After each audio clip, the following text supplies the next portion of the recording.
মিতালির উপর কারা চড়াও হয়েছে আমরা জানি না।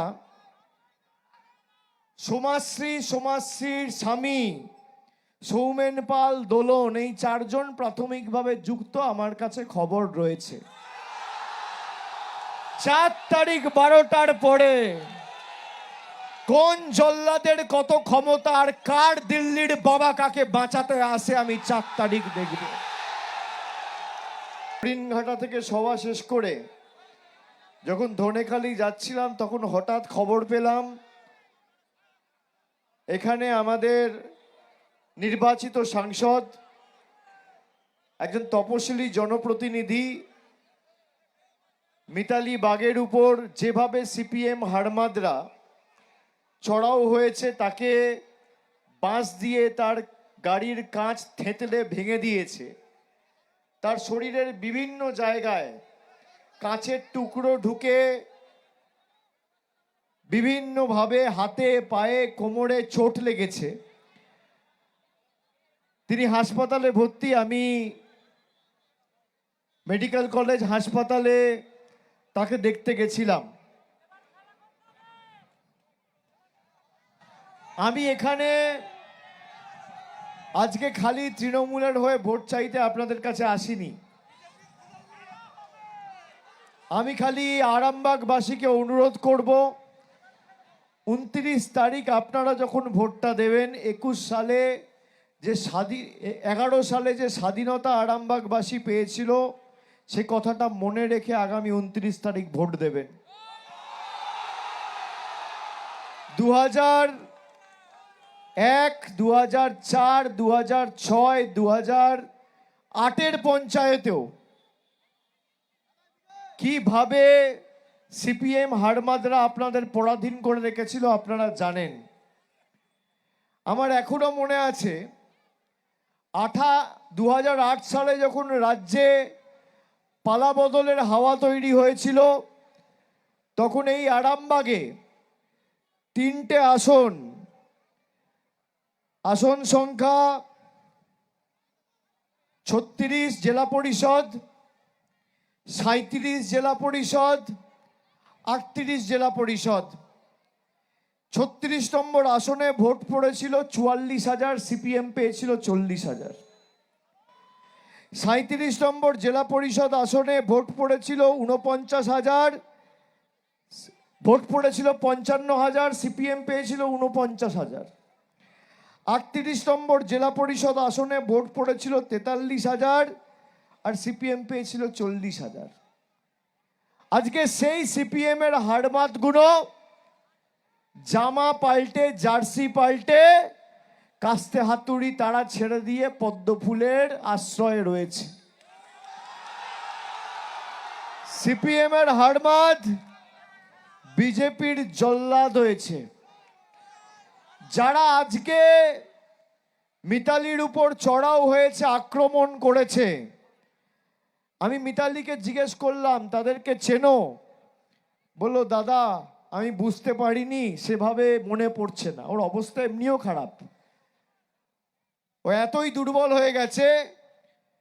কিন্তু আমার নজর সবার উপর রয়েছে। যারা ভাবছে আরো যারা যুক্ত, সামনের সিসিটিভি ক্যামেরা দিয়ে বেছে বেছে বার করব।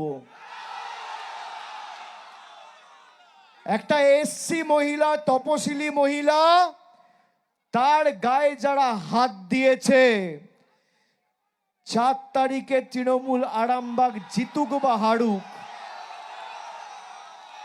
আমরা গতবারও আরামবাগ হেরেছিলাম, গোঘাট হেরেছিলাম, খানাকুল হেরেছিলাম, পুরসুরা হেরেছিলাম, কিন্তু উদারতা পার পেয়ে গেছিলে। এবার আমি নিজে দায়িত্বে থাকবো।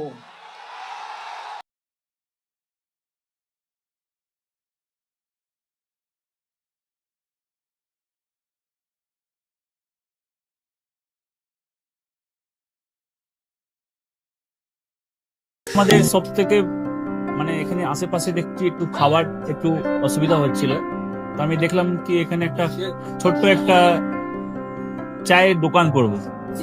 তারপরে চায়ের দোকান থেকে ভাবছি ছোট একটা ধাবা করে দিই, ছোট ধাবা থেকে দেখছি এবার একটু সাজিয়ে দিই। এই আস্তে আস্তে করতে করতে এইভাবে হয়ে যাবে, আমি নিজেও ভাবতে পারিনি।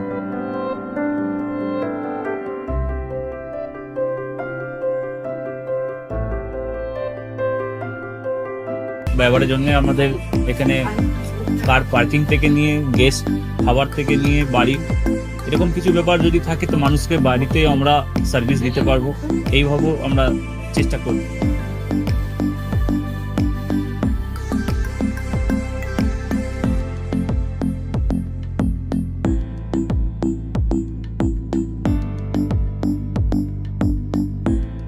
একদম সাধারণ, বাইরে থেকে অনেক চিপ বেস্ট মধ্যে খাওয়াটা কোয়ালিটিটা সবসময় পাবেন।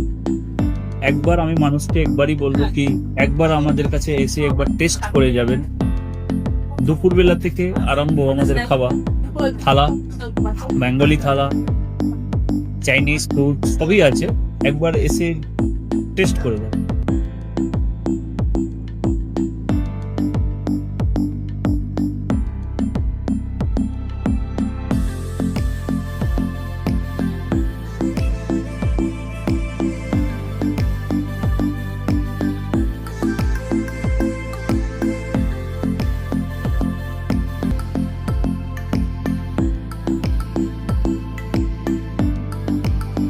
আপনার চ্যানেলের মাধ্যমে বলি একবার আসুন কেশরী ধাবাতে দেখেন।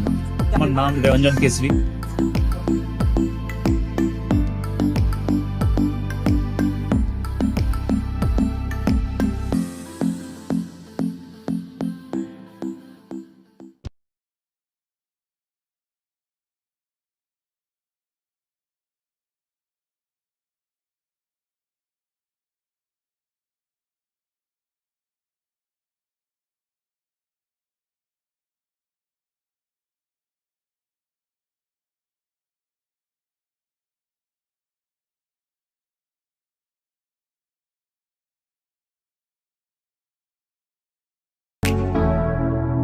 Keshari light house, Keshari light house এবং কেশরী লাইট হাউস নিজেদের রান্নাঘরকে আরো অত্যাধুনিকভাবে সাজাতে সমস্ত কিছু পেতে চলে আসুন নৈহাটি গৌরীপুর চৌমাথা বাজার কেশরী লাইট হাউস।